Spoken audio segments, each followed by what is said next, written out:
बिस्मिल्लाहिर्रहमानिर्रहीम। Welcome to the reflect and shine. Student, हम discuss करेंगे चैप्टर 11 का topic first law of thermodynamics. लेकिन उससे पहले हम देखेंगे लॉज ऑफ थर्मोडायनामिक्स किसको कहते हैं। The general principle which deals with the heat energy and its transformation into mechanical energy are known as the laws of thermodynamics. तो ऐसे कोई भी इक्वेशंस, ऐसे कोई भी स्टेटमेंट्स जो डील करती हैं हीट एनर्जी की transformation, conversion into mechanical energy, तो उसको हम लॉज ऑफ थर्मोडायनामिक्स कहते हैं। तो ये आपके इस सिलेबस के अंदर जो है वो दो लॉज हैं, फर्स्ट लॉ ऑफ थर्मोडायनामिक्स और सेकंड लॉ ऑफ थर्मोडायनामिक्स। एक इसका होता है जीरोथ लॉ ऑफ थर्मोडायनामिक्स। तो स्टूडेंट, चलते हैं फर्स्ट लॉ ऑफ थर्मोडायनामिक्स की तरफ से। सबसे पहले इसकी स्टेटमेंट देखते हैं।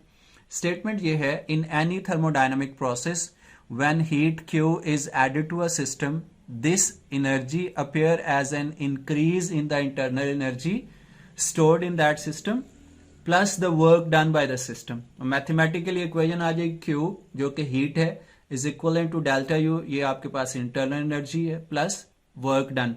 सो जब भी हीट सिस्टम को सप्लाई की जाएगी, एडअप की जाएगी, तो उससे दो रिजल्ट पैदा हो सकते हैं। एक तो उस सिस्टम के अंदर जो एनर्जी स्टोर्ड है, इंटरनल एनर्जी, वो इंक्रीज हो सकती है, और उसके साथ सिस्टम जो है वो कुछ ना कुछ साउंडर के ऊपर वर्क डन भी करता है। अगर हम इसकी बात करें स्टूडेंट, एक्सप्लेनेशन की तरफ चलते हैं, तो हम कंसिडर कर लेते हैं। सो एक्सप्लेनेशन के लिए हम चलते हैं, कंसिडर करते हैं some gas in a cylinder to which heat Q is supplied. Due to the heat, internal energy of the system changes from the state U1 to the state U2 and system does some work W on the surrounding.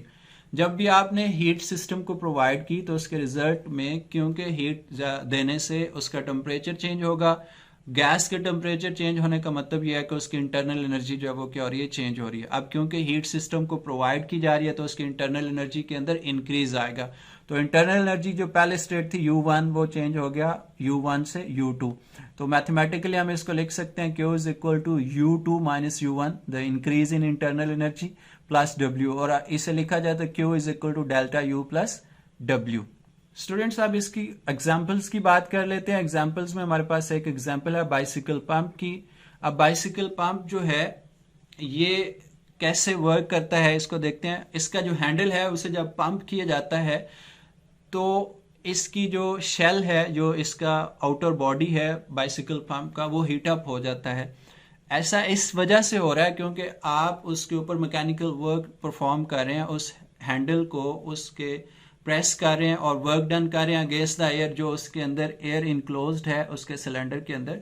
For example ये student ले लेते हैं कि हमारे पास ये bicycle pump का जो cylinder है और इसके अंदर ये आपके पास हैंडल है। जब आप इस हैंडल को पुश करेंगे तो ये जो एयर मॉलिक्यूल्स यहाँ पे मौजूद हैं वो क्या होंगे, उनके ऊपर वर्क डन होगा। वो वर्क डन जो है वो किया जा रहा है मैकेनिकली। तो बेसिकली इस मैकेनिकल वर्क की वजह से आप इस सिस्टम की इंटरनल एनर्जी को इंक्रीज कर रहे हैं, जिसकी वजह से ये जो बॉडी है ये हीटअप हो जाएगी। और आपके पास अगर यहाँ पे आप इसके साथ कनेक्ट कर लें एक थर्मोकपल, तो ये थर्मोकपल जो है ये स्टूडेंट्स आपको प्रोवाइड करेगा राइज इन टेम्परेचर। अब इसकी दूसरी एग्जांपल या एनर्जी कन्वर्जन की दूसरी एग्जांपल है हमारे पास ह्यूमन मेटाबॉलिज्म की। ह्यूमन बीइंग्स या इसके अलावा जितने भी एनिमल्स हैं, ये जब वॉक करते हैं, रन करते हैं या हैवी ऑब्जेक्ट्स को मूव करवाते हैं, तो basically they do work. So human beings do work when they walk, run और move heavy objects. This work done require energy. Energy is also needed for the growth to make the new cells and to replace the old cells that have died. इस work done के लिए भी energy चाहिए होती है। इसके अलावा energy चाहिए आपकी बॉडी के जो सेल हैं उनकी ग्रोथ के लिए। फॉर एग्जांपल आप अपने नेल्स को कट करते हैं और आप देखते हैं कुछ अर्से बाद नेल्स जो हैं वो क्या हो जाते हैं, दोबारा से बढ़ जाते हैं। सिमिलरली आप हेयर कटिंग करवाते हैं, उसमें भी आपके बाल जो है वो बढ़ना शुरू हो जाते हैं। तो ये ग्रोथ हो रही है न्यू सेल्स की। इसके अलावा to replace the old cells, इसमें आप देखें जैसे ही आपकी बॉडी के ऊपर कोई जख्म हो जाता है, कोई कट लग जाता है, तो आप देखते हैं कि थोड़ी देर बाद, कुछ दिनों बाद उस जगह से स्किन जो है वो डेड हो जाती है, वो उसकी जगह पे नई स्किन बनना शुरू हो जाती है। तो इसके लिए भी एनर्जी चाहिए होती है। So these energy transforming process are called metabolism.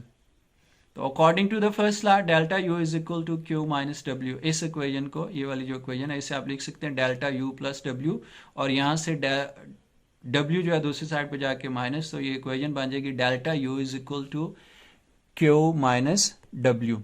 So student, due to work done internal energy decreases, इस वर्क डन की वजह से जो सिस्टम की, ह्यूमन बॉडी की इंटरनल एनर्जी है वो क्या हो जाती है, decrease. So the body temperature और internal energy is maintained by the food we eat. तो ये जो डिक्रीज इन इंटरनल एनर्जी आया या बॉडी टेम्परेचर डिक्रीज हुआ है, तो इसको मेंटेन करने के लिए हम दोबारा से फूड ईट करते हैं, उस फूड की वजह से हमारे बॉडी का टेम्परेचर या इंटरनल एनर्जी मेंटेन रहता है।